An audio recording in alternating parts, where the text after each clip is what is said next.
አሁን በትልቁ የሚፈተንበት ነው ብዬ አምናለሁ። ጆዜ አብቅቶለታል ላሉ ሰዎች ጆዜ ራሱን ማደስ አልቻለም።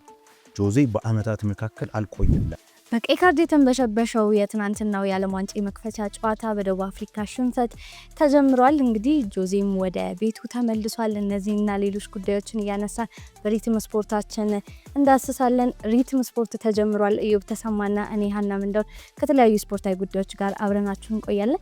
በስፋት ደግሞ ስለ ትናንትናው የዓለም ዋንጫ የመክፈቻ ጨዋታ፣ ስለ ደቡብ አፍሪካና ሜክሲኮ ብዙ የምንላችሁ ይኖረናል። እዮብ እንዴት ነህ? እንዴት ነሽ ሀና? አለው። እንዴት አየው የሜክሲኮና ደቡብ አፍሪካ?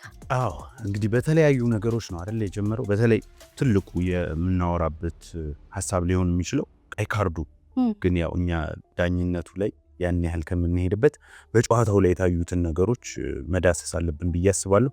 3 ቀይ ካርዶች ተስተውለዋል። ምናልባት ቁጥራዊ መረጃዎችን ለማድረስ በኳታሩ ሙሉ የውድድር ቶርናመንቱን በሙሉ 4 ቀይ ካርድ ብቻ ነው የታየው እና በትላንትናው ጨዋታ ብቻ 3 ቀይ ካርድ እና ዳኛው እያወጣ ሲያድላቸው ነበር ማለት እንችላለን። የሃቪየር አጌሬ እንግዲህ ቡድን ምን ያህል አግሬሲቭ እንደሆነ ታይቷል። በተለይ በመጀመሪያዎቹ ጨዋታዎች ላይ ሳውዝ አፍሪካዎች ከኋላ ቢልድ ለማድረግ እየሞከሩ ነበር፣ ኳሱን ለመያዝ እየሞከሩ ነበር። ነገር ግን የሜክሲኮን ከባድ የሆነ የፕሬሲንግ መቋቋም አልቻሉም ነበር ማለት ይቻላል። በተለይ ሳውዝ አፍሪካዎች በ5-3-2 ነበር የገቡት።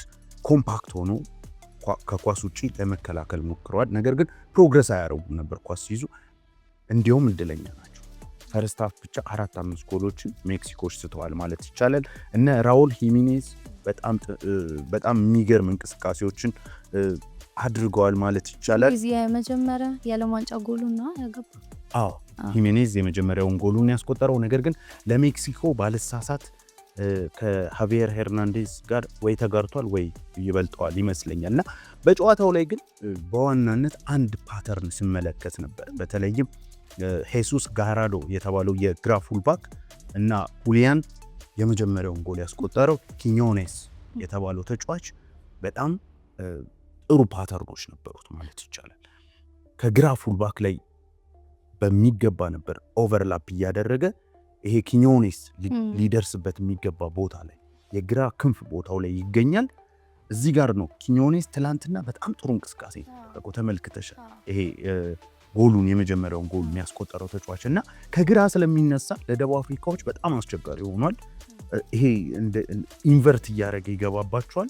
ጎሉን የሚያስቆጠረው ከዛው በጥሩ ፕሬሲንግ የሄዱበትን ነው እና እቺ ፓተርን በጣም ጥሩ ነበረች ማለት ይቻላል። 6 ቁጥራቸውም ወደ መሀል ይገባል። ስለዚህ ባክስሪ ይሆናሉ ከኋላ።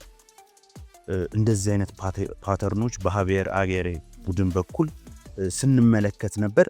ኪኞኔዝ በጣም የጨዋታው ኮከብ ባል ሬቲንጉ የሱም ትልቅ ነው አይደል? በጣም ጥሩ። ሌላው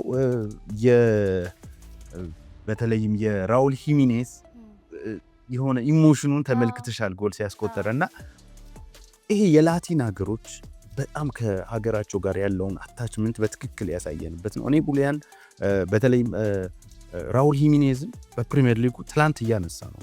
ሌላ የሚጠበቀው አጥቂ ነው። 34 ዓመቱ ቢሆንም ብለን ድሮፕ ያደርጋል፣ ወደ መሃል ይገባል፣ ኳሶችን ይቀበላል። ይሄ ዘመናዊ የምትይው ስትራይከር ነው። ከዛ ደግሞ በጣም አስፈሪ ሩጫዎች አሉ። ጎሉን ያስቆጠረበትን መንገድ መመልከት ትችላለች። ከውስጥ ነው የገባው። ፈርስት ሃፍ ላይ ተመሳሳይ ኳሶች አሉ። የምስጋና ለሳውዝ አፍሪካ ግብ ጠባቂ ይሁን እንጂ ጎሎች ይቆጠሩ ነበር ማለት ይቻላል።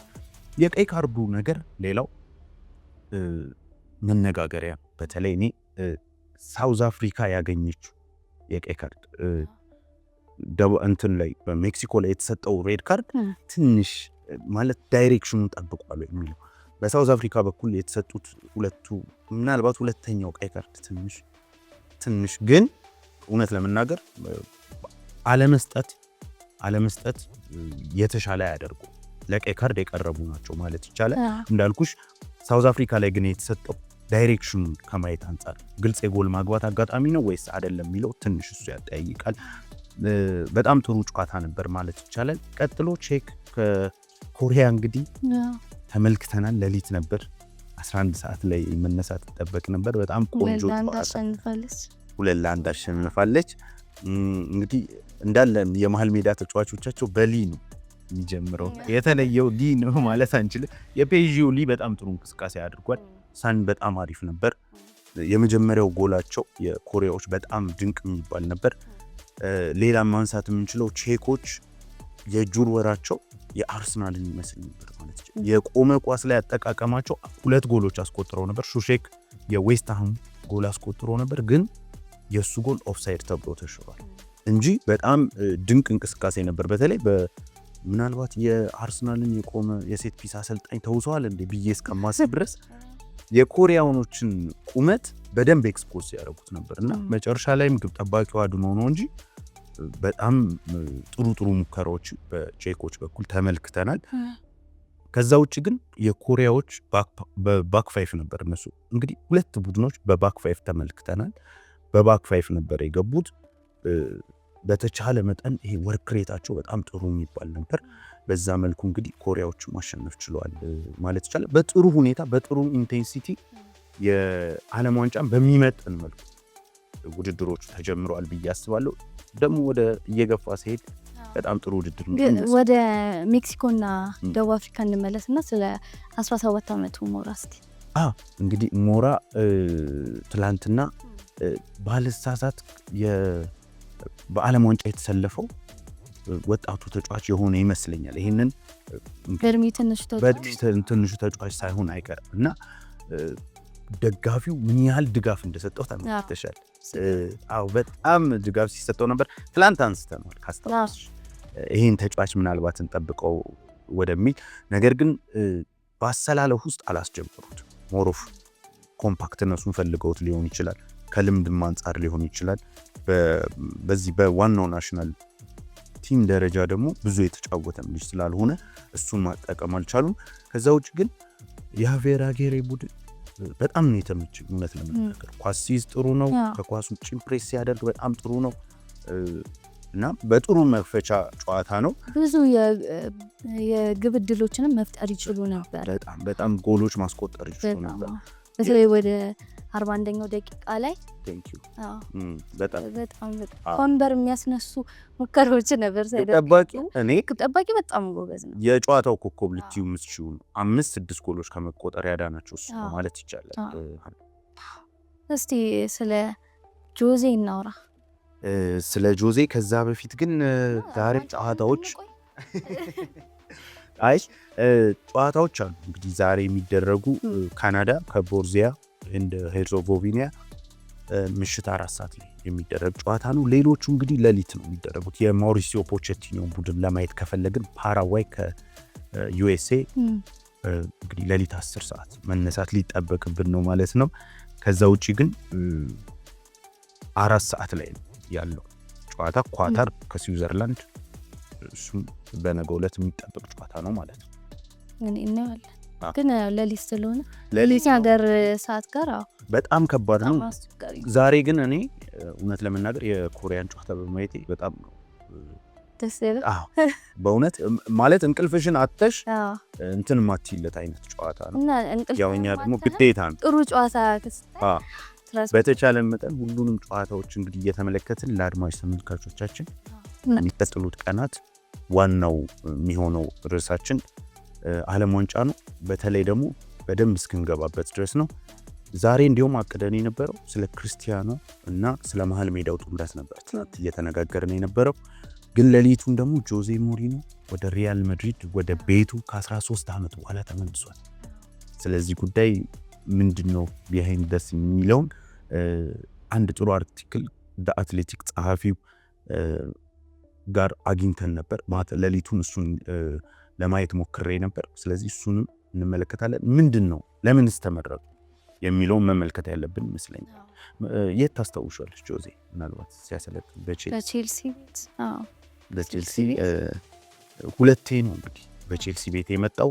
የመጀመሪያው 2005 ላይ ሲመጣ ሪቮሉሽነሪ ነበር ማለት ይቻላል። ስፔሻል ዋን ብሎ ገና እግሩ ከመርገጡ ነበር ማነጋገር የጀመረው። የሰር አሌክስን ኢራ የሚገለብጥ ይመስል ነበር። 2 ተከታታይ ዓመት ዋንጫ በላ። ግን ሰር አሌክስ ሁሌም ራሱን እያደሰ አሸናፊ ይሆናል።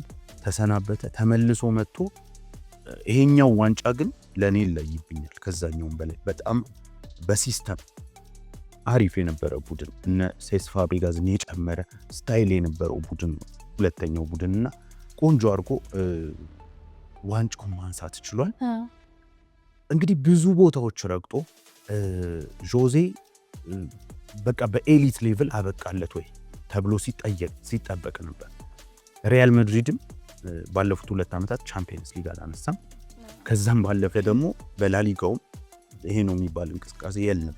ስለዚህ ሁለቱም የተገናኙበት ቦታ በትክክልም የሚገጥም ይመስለኛል። ጆዜ ወደ ታላቅነት ለመመለስ ሪያል ማድሪድም ደግሞ ይሄንን ነገር ለማስተካከል የፈለጉ ይመስለኛል እና በዋናነት በተለይም ከትላንቱ የአርቲክል በኋላ አንድ የተረዳሁት አለ። ማሪዮ ኮርቴጋና የተባለው የዛ አትሌቲክ ጸሐፊ ነው ቢሃይንድ ዘ ሲን ብሎ ረጅም አርቲክል ጽፎ ነበር እና ስለ ጆዜ ለምን እንደተቀጠረ በሚገባ የሚያሳየን ይመስለኛል እና ይሄ ጸሐፊ እንደተናገረው ከሆነ ዣቪ አሎንሶ የተሰናበተ ሰዓት ነበር ጆዜን የፈለጉት ፍሎሬንቲኖ ፔሬዝ። ስለዚህ ይሄ ፓኒክ የሆነ አይደለም ማስፈረሙ የሆነ አሁን ችግሮች ስለተፈጠሩ እነ ቹዋሜኒ የነ ቫልቬርዴ ጸብ ጋር በተያያዘ አይደለም፣ ወይም መልበሻ ቤቱ እንዲቆጣጠሩ አይደለም የጆዜ ቅጥር ከወራት በፊት። ስለዚህ ያኔ ደግሞ ወደ ቤኒፊካ ጆዜ የ2 ዓመት ኮንትራት የፈረሙበት ጊዜ ስለነበር እንደማይቻል አወቁ ይላል ይሄ ጸሐፊ። ከዛም በኋላ ግን ወደ አርቤሏን የሄዱት ነገር ግን በዛ መሃል ስሞች ይነሱ ነበር። ከሚነሱት ስሞች መካከል አንደኛው ትላንት ስታንሾ የነበረው ስካሎኒ ነው የአርጀንቲናዊ። በተደጋጋሚ ግን ሲነሳ የነበረው ስም የማውሪዚዮ ፖቼቲኖ ነው። ዲዲዬ ዴሻምፕ ተነስቷል። የርገን ክሎፕ ካለበት ስልጣን መልቀቅ አይፈልግም። ስለዚህ እሱ ጥያቄውን ሊቀበል አይችልም። በእርግጥ ሪያል ማድሪድ ለእኔ ለአሎንሶ ካልሆነ ለክሎፕ በፍጹም ይሆናል ብዬ አላስብም። ምክንያቱም ሪያል የኮከቦች ስብስብ ነው። ሪያል ፕሬስ አድርጉ ማትያቸው ተጫዋቾች ብዙ ናቸው። ስለዚህ ሁሉም ተጫዋች መከላከል አለበት ብለው ለሚያምኑ ለዘመናዊ አሰልጣኞች ይሆናል ብዬ አላስብም።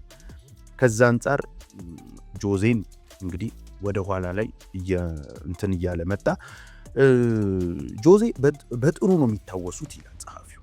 ሁል ጊዜም በፔሬዝ በጥሩ ነው የሚታወሱት። ምክንያቱም የዚዳን የካርሌቶ ቻምፒየንስ ሊጎች እንዲመጡ መሰረቱን የጣለው ጆዜ ነው ይላል። ምናልባትም ከ10 ዓመት በኋላ ነው ወደ ኳርተር ፋይናል በቻምፒየንስ ሊግ በተከታታይ ለ3 ጊዜ ጆዜ ያሳለፏቸው። ከዛ ውጪ የሚደንቁ ሪከርዶች አሏቸው። እንደምታውቂው ባርሳን አሸንፎ በመጣበት ዓመት ኮፓ ዴል ሬን አሸንፏል። ሪኮርድ የሆነ ከዛ በኋላ እስኪሰበር ድረስ የ100 ነጥብ በላሊጋው ያስመዘገቡ የጆዜ ቡድን 121 ጎል አስቆጥሯል። ስለዚህ የሚከላከል ቡድን ብቻ አልነበረም ያ ቡድን።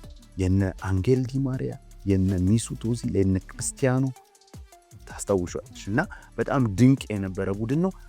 ፍሎረንቲኖ ፔሬዝ ከጆዜ ጋር ያለው የጆዜን ዘመን ሲያስብ በጥሩ ነው የሚያስበው። ለዛም ነው የተመረጠው። ስለዚህ በዋናነት የተመረጠበትን ምክንያት ይሄ ሰው አሁንም የሪያል ማድሪድን የከፍታ ዘመን ምክንያቱም ለ10 ዓመት አካባቢ በነ ትልቁ ሮናልዶ ጊዜ ይመስለኛል 2002 አካባቢ ለመጨረሻ ጊዜ ቻምፒየንስ ሊግ አንስቶ ባልሳሳት ይሄንን ቁጥር ከዛ በኋላ ለማንሳት ላዴሲማን 10ኛውን የቻምፒየንስ ሊግ ዋንጫ ለማንሳት ከ10 ዓመት በላይ ጠብቀዋል።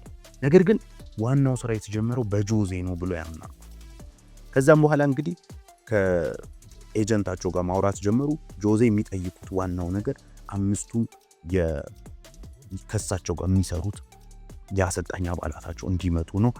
በአንጻሩ ፍሎረንቲኖ ፔሬዝ ደግሞ የፊዚካል ትሬነሩንና የግብ ጠባቂ አሰልጣኙን በደንብ ሬት ስለሚያደርጓቸው እሱም አብሯቸው ኢንቴግሬት እንዲያደርግ አብሯቸው እንዲሰራ ሀሳብ አቀረቡ። በዚህም ተስማምተው ነው የቀጠሉት።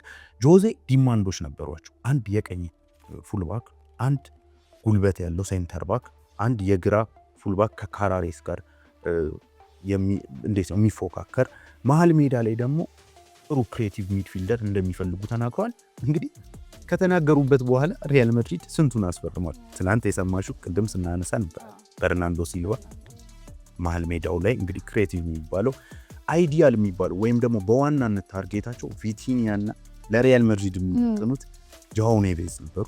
ግን በፍጹም ፔዤ እነዚህ ተጫዋቾች የሚሸት አይነት ቡድን አይደለም። በፍጹም የሚታሰብ አይደለም። አሁን ፔዤ 2 ጊዜ ቻምፒየንስ ሊግ አሸናፊ ነው፣ ሀብታም ክለብ ነው። ሪያል ማድሪድ የሚያደርገውን ሁሉንም ነገር ያደርጋል። በትልቅነት ብቻ ነው ሊገናኙ የማይችሉ። ስለዚህ ምናልባት ፈተና ከፈለጉ ወደፊት እናያለን። አሁን ግን ለሁሊያን አልቫሬዝ የቀረበው 150 ቢቀርብ እነዚህ እንደማይሸጡ ተረጋግጧል። ከዛም አንጻር ይመስለኛል በርናንዶን አስፈርመዋል። ሌላኛው እንግዲህ ዳምፍሬንዝ የኢንተሩ ቀኝ ፉልባክ ላይ ፈርሟል። ግራ ላይ በሚቀጥሉት ቀናት ይፈርማል ተብሎ ይታሰባል። ኢብራሂማ ኩናቴ መሀል ተከላካይ ላይ ጉልበት ያለው ብለው ነበር፣ እሱን ፈርሞላቸዋል። ስለዚህ ኦልሞስት ቡድኑ ተጠናክሯል። ምንም ገና የዝውውር መስኮቱ ገና ብሎ ሳይከፈት አጠናቀውላቸዋል ማለት ይቻላል። ምናልባት አንድ ጋላክቲኮ አጥቂ አካባቢ በትልቅ ገንዘብ ሊመጣ ይችላል ብዬ አስባለሁ። ጆዜ እንግዲህ ትልቅ ስራ አሁን በትልቁ የሚፈተንበት ነው ብዬ አምናለሁ። ጆዜ አብቅቶለታል ላሉ ሰዎች ጆዜ ራሱን ማደስ አልቻለም። ጆዜ በአመታት መካከል አልቆየም ላለ ከዛ በኋላ እየወረደ ነው አይመጣ ከስፐርስ በኋላ ወደ እነ ቤንፊካ ምናምን አይደል። አሁን ይሄ ትልቅ ውድዱ ነው ብዬ አስባለሁ። ነገር ግን ለጆዜ ብቻ አይደለም እድሉ፣ ሪያል ማድሪድም የተቸገረበት ቦታ ነው። ሪያል ማድሪድ በአዲስ አስተሳሰብ በአሎንሶ ስር ፕሬስ የሚያደርግ ሁሉም ተጫዋቾች ፕሬስ እያደረጉ እንዲቀጥሉለት ኳስ የሚይዝ ቡድን ለመስራት ሞክሯል። እንደማይቻል ታይ ቪኒሺየስ እና ኪሊያን እያሉ ይህንን ልትሰሪያት ምክንያቱም ወርክ ሬት የላቸው። አንድ ፌመስ ክሊፕ አለች ምናልባት ካስታወሻ ሉዊስ ኤንሪኬ ራሱ ክፍል ውስጥ የመልበሻ ክፍል ውስጥ ቢሮ ውስጥ ጠርቶት ካንተ የምንፈልገው እንደ ማይክል ጆርዳን እንድትመራለን ጎልና አሲስት ብቻ አይደለም በዚህ በዘመናዊ ፉትቦል ላይ የሚፈልገው። ኦስማን ዴምቤሌ ፕሬስ ሲያደርግ አይተሽ የባሎን ዶር አሸነፈ። ፕሬስ ካላደረግን ቤንች እንቀመጣለን። የርገን ክሎፕ ሲኦ ኦፍ ዲያሪ ላይ ሊዮኔል ሜሲ ካልሆንክ ትከላከላለህ ይላል። ሞሳላ፣ ሮቤርቶ ፌርሚኒዮ፣ ሰኢዶ ማኔ እንዴት ፕሬስ እንደሚያደርጉ ተነጋግረናል አይደል ስለ ኢራዮላ ቅጥር ስናወራ። ስለዚህ በዚህ ዘመን እግር ኳስ የኪሊያን ምባፔ 30 ጎል ቢቀርብሽ ይሻላል ጎል ማትከላከይ ከሆነ በዛ በኤሊት ሌቭል መጫወት ከፈለግሽ። ግን የሪያል ማድሪድ ባህር ደግሞ ያለ ሪያል ማድሪድ ሲቲ ያደርጋል በ4-4-2 ኮምፓክት ሆኖ ይከላከላል።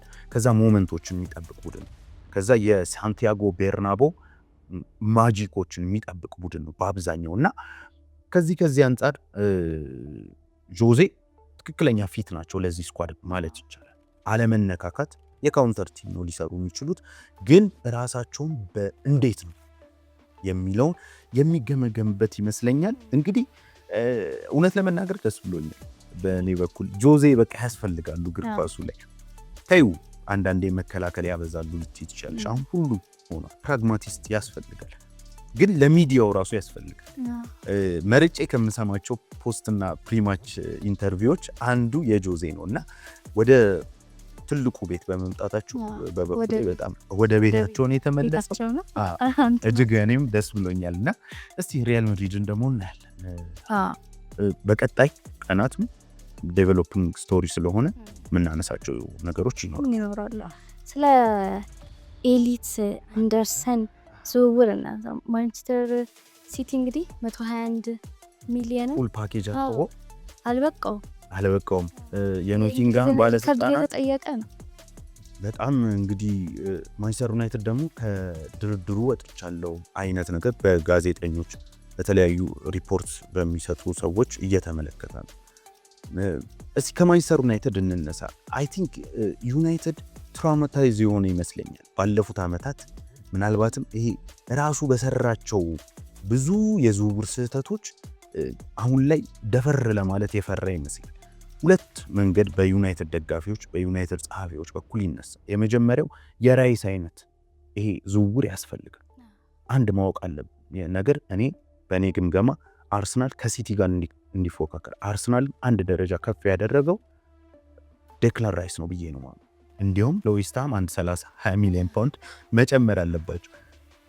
አመቱ ሙሉ ቢሮጥ የማይደክሙ አመቱ ሙሉ ለአርሰናል ግልጋሎት ቢሰጥ የማይደክሙ 100 ሚሊዮን ፓውንድ ለእንደ ራይስ አይነት ተጫዋች 2-3 ቢወጣ ምንም ማለት አይደለም እና እያየነው አርሰናልን በካውንተር ጎል የማይቆጠርበት ኳስ ይዞ ቢጫወት ችግር የሌለበት ዲፌንሲቭሊ እጅግ ነው ከነ ጋቢ ሳሊባ እንዴት እንዳደረገው። ስለዚህ እንደዚህ አይነት ስቴትመንት የሆኑ ዝውውሮች ያስፈልጋል ለዩናይትድም ይባላል።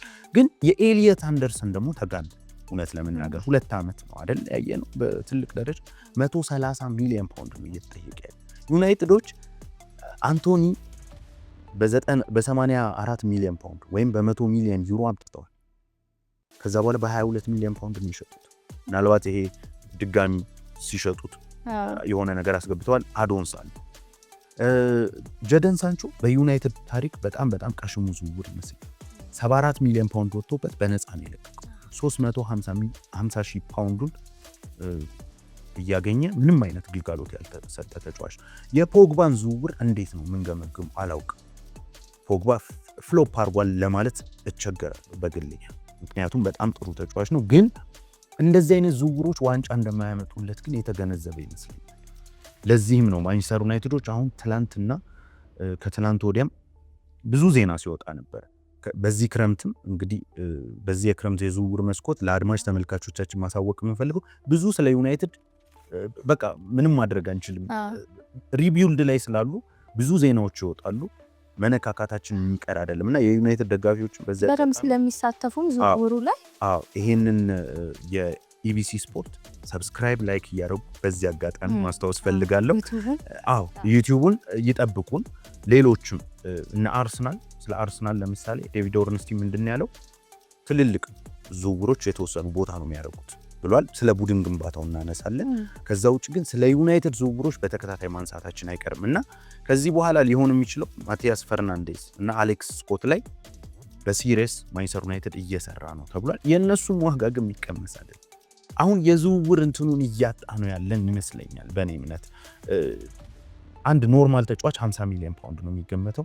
አንድ ትንሽ አሪፍ ሲዝኖችን ያሳለፈ ተጫዋች ደግሞ እስከ 120 ሚሊዮን ፓውንድ ነው የሚገመተው እና ማንሳት እንችላለን እና ካይሴዶ እነ ኤንዞ ፈርናንዴዝ በጣም ማለት ይገባቸዋል እኮ ልትይ ትችያለሽ። ግን አሁን ወደ ኋላ ተመልሰን እነ ፍራንክ ላምፓርድ፣ እነ ጄራርድ፣ እነ ዣቪ አሎንሶ፣ እነ ቶኒ ክሮስ፣ እነ ሞድሪች ስንት ላይ ያወጡ እነ ዣቪ እና ኢኔሽታማ ታዩ ማለት 200 የማይገኙ ማለት ነው በዚህ አይነት እና ትንሽ የተጋነነ ይመስለኛል። ወደ ኤሊየት አንደርሰን ስንመለስ እንግዲህ 121 ሚሊዮን ፓውንድ ፉል የሆነው ፓኬጅ አይበቃም ተብሎ ተመልሶባቸዋል። ሲቲዎች አግሬሲቭሊ እየሄዱ ያለ ይመስላል። በጥቂት ቀናት የሚያጠናቅቁት ይመስለኛል። የአንተን ስሜት ንገረኝ ካልሽ እንግዲህ እንደምታውቂው ኤንዞ ማሬስካም እንግዲህ ከፔፕ ጋር ነው ይሰራው። ከፔፕ ጋር ሰርቶ እዛው ምክትል ሆኑ። ከዛ ወደ ሌስተር ሄዶ ሌስተርን ይዞ መጥቶ ወደ ቼልሲ ያልተቋጨ የሚገርም የሆነ የቡድን ግንባታ ላይ ነበር። የዓለም የክለቦች ሻምፒዮን ሆኗል። በፔዦ ጨዋታ እንዳልኩሽ በጣም ድንቅ የሆነውን ብቃቱን አሳይቷል። ፕሬሲንጉን፣ የፕሬሲንግ ስትራክቸሩ ብዙ ነገሩ ከፔፕ የተዋሰ ይመስላል እና ፔፕ በትክክል ያስተማረውም ቢሆን እኔ የፔፕ ጫማ በጣም ሰፊ ነው ብዬ አስባለሁ። የባየር ሙኒኩ አሰልጣኝ ከፔፕ ጋር ሰርቷል በትክክል ቪንሴንት ኮምፓኒ ምናልባት በእግር ኳስ ጥሩ ከሚባሉ አንዳንድ ታክቲካሊ አጀስት ካደረጋቸው ነገሮች አንዱ ይሄ ሮቴሽናል ፕሌይ የሚባለው በዚህ ዓመት በጣም እኔ ኢንጆይ ያደርጋለሁ። በነገርሽ ላይ የአሰልጣኞች ታክቲክ አሁን ይሄ ሮናልዲኒዮ ምናምን ቸርኪ በጣም ያዝናኑናል አይደል? ለእኔ የአሰልጣኞቹ ስራ በጣም ነው የሚያዝናናኝ እና ሃሪኬንን ድሮፕ እንዲያደርግ ያደርገዋል።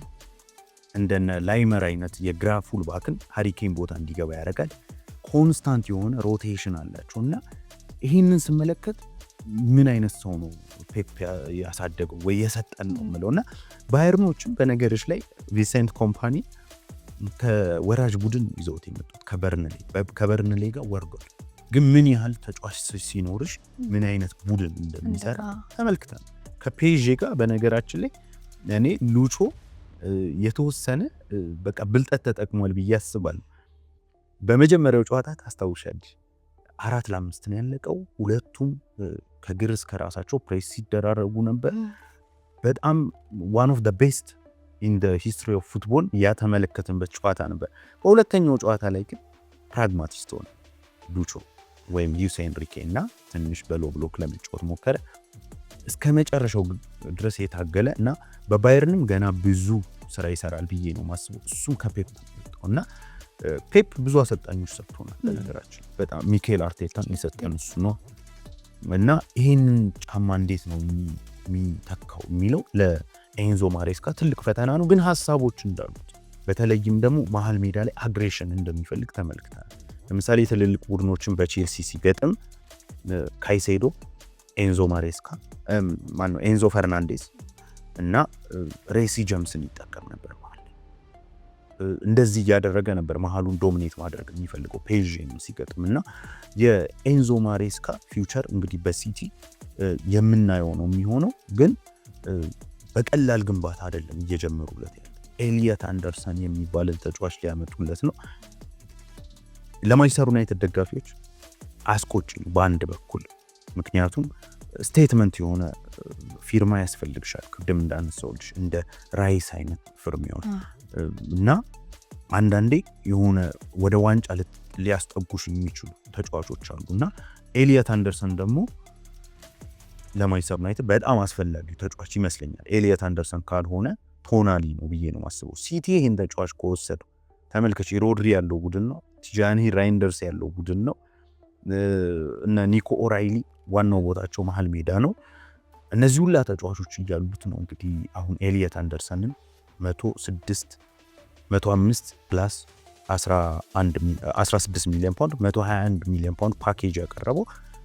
ይህንን ደግሞ አሳድጎ በእርግጠኝነት በቅርብ ቀናት ውስጥ ደንዲ የሚለውን ነገር ምን በ130 በእርግጠኝነት። ምክንያቱም ይኸውልሽ እንደዚህ ኖቲንግሃም አይነት ቡድን ባይሸጠው ችግር የለበት። ሻጭ ቡድን ናቸው በእርግጥ ግን ባለሀብቱ ጥሩ ነው። እንዲሁም የሚያስፈርም ቡድን ሞርጋን ጊብስ-ዋይት ባለፈው ዓመት ወደ ስፐርስ ኦልሞስት እነ ፋቢዚዮ ሂር ዊ ጎ ብለውበት ነበር የምታስታውሽ ከሆነና በኋላ ግን ተመለሰ፣ ተካሰሱ እና እኛ ሳንፈቅድ ነው ከተጫዋቹ ጋር የተደራደረው ብሎ እና ሻጭ ክለብ ነው ኦፍኮርስ ይሸጠዋል፣ ግን ከባድ ተደራዳሪዎች ናቸው አሁን ላይ። ብራይተኖች ለባሌባ 100 ነው የሚጠይቁሽ። ለማቲያስ ፈርናንዴዝ እንግዲህ ብር ያስፈልጋቸዋል። ዌስትሃሞች 85 ብለዋል እና አሌክስ ስኮት 80 እየተባሉ ነው። ስለዚህ እና አርሰናልም አይ ቲንክ ቀስ እያሉ ወደ ዝውውሩ የሚገቡት ለዚህ ይመስላል። ለአርሰናልም በነገራችን ላይ ፕሮግረስ የሚያደርግ ከሆነ በሚቀጥሉት ቀናት እናየዋለን። ለሞርጋን ሮጀርስ እስከ 100 ሚሊዮን ፓውንድ እየተጠየቀ ነው። ምናልባት ይሄ በጣም የሚያወያየ ነው። በእርግጥስ ሞርጋን ሮጀርስ ለአርሰናል ያስፈልጋል? ዋናው ችግሩ እሱ ነው ወይስ ደግሞ አፕግሬድ ነው የነ ኦዴጋርድ የሚለውን በሚቀጥሉት ቀናት የምናየው ይሆናል። በአጠቃላይ ግን ኤሊየት አንደርሰን ከ130 ሚሊዮን ፓውንድ በታች አይሸጥም ተብሏል። ሲቲ በቀጣይ ቀናት ምን ያደርጋል የሚለውን የምንመለከት ይሆናል። ዛሬ እንግዲህ የሚደረጉት ጨዋታዎች አሉ። የዩኤስኤ እና ፓራጓይን ጨዋታ እንግዲህ እንደምንም ብዬ ለሊት 10 ሰዓት መመልከት ያለብኝ ይመስለኛል። የፖች ቡድን እንግዲህ ጥሩ ቡድን የሚሰራ ይመስለኛል። በስፐርስ በጣም ከማደንቃቸው አሰልጣኞች አንዱ እና በጣም የሚለፉ ቡድን የሚፈልግ አሰልጣኝ ነው። ቅድም ካነሳውልሽ ሀሳብ ጋር ይያያዛል። በተለይም ዘመናዊ እግር ኳስ መልፋትን ይፈልጋል። ፖች በኦቨርላፕ ላይ ቀርቦ አንድ ነገር ተናግሯል። ሜሲ፣ ኪሊያን እና ኔይማር ከፊት አሉ። ሜሲን ተከላከል ልለው አልችልም ሲል ነበር። ኪሊያንን ተከላከል እና በጣም በሚያስቅ ሁኔታ የዲፌንሲቭ ላይናቸው የሚጀምረው ከቬራቲ ነበር፣ መሀል ተቆርጦ ማለት ነው። እና ፖች በፔዤ ስራው መገምገም አለበት ብያለስ። በስፐርስ ጥሩ ነበር። በአሜሪካ ብሔራዊ ቡድን እንግዲህ ዛሬ እናየዋለን። በእርግጠኝነት ኢንቴንስ የሆነ ቡድን እንደሚሰራ ይገባል። እንደዛ ነው የሚሰማኝ። ስለዚህ ዛሬ እንግዲህ ለሊት 10 ሰዓት ሌላው የምንጠብቀው ጨዋታ ነው የሚሆነው ማለት ይቻላል። ከዛ በፊት ግን ካናዳም አለች፣ ሌላኛው አዘጋጅ ቡድን ናት። ከቦርሲያን ኤንድ ሄርዞጎቪና ጋር የምትጫወት ይሆናል።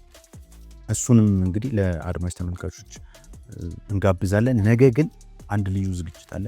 ክርስቲያኑ ዋንጫውን እንዲያነሳ ምን መደረግ አለበት? በተለይ የመሃል ሜዳ ጥምረቱን ከናይጄሪያ ጋር የብሩኖ ፈርናንዴዝ፣ ቪቲኒያ እና ጃኦ ኔቬዝን ጥምረት ተመልክተናል። 45 ደቂቃ እንዴት ሊሰራ ይችላል? ከፔዥ አንጻርም እያደረግን ሌሎች ነገሮች ካልተፈጠሩ፣ ለምሳሌ ማታ ላይ ጆዜ አናውንስ በመደረጉ ነው እንግዲህ ይህንን ፕሮግራም ያጠፍነው። ስለዚህ አድማጭ ተመልካቾች ነገ በጉጉት እንዲጠብቁን በዚህ አጋጣሚ መልእክት ማስተላለፍ ፈልጋለሁ። ሪትም ስፖርታችን እንግዲህ ይህንን ይመስል ነበረ። የዓለም ዋንጫ ጨዋታውን የመክፈቻ ጨዋታውን የሜክሲኮና የደቡብ አፍሪካን የቀይ ካርዱን መመዘዝ፣ የሜክሲኮን የድል ጅማሬ እንዲሁም ደግሞ የደቡብ አፍሪካን ሽንፈት አውርተናል። የጆዜ ሞሪኖን ወደ ሪያል ማድሪድ ፊርማ እሱንም አንስተናል። እንዲሁም ደግሞ ስለ ኤንዞ ማሬስካ እና ስለ ኤሊየት አንደርሰን ዝውውር እነዚህን ሁሉ አንስተናል። ሪትም ስፖርታችን ይህንን ይመስል ነበር። ነገ ደግሞ በዛሬው ጨዋታዎች ዳሰሳ እያደረግን ነገ አብረን የምንቆይ ይሆናል። ሰላም።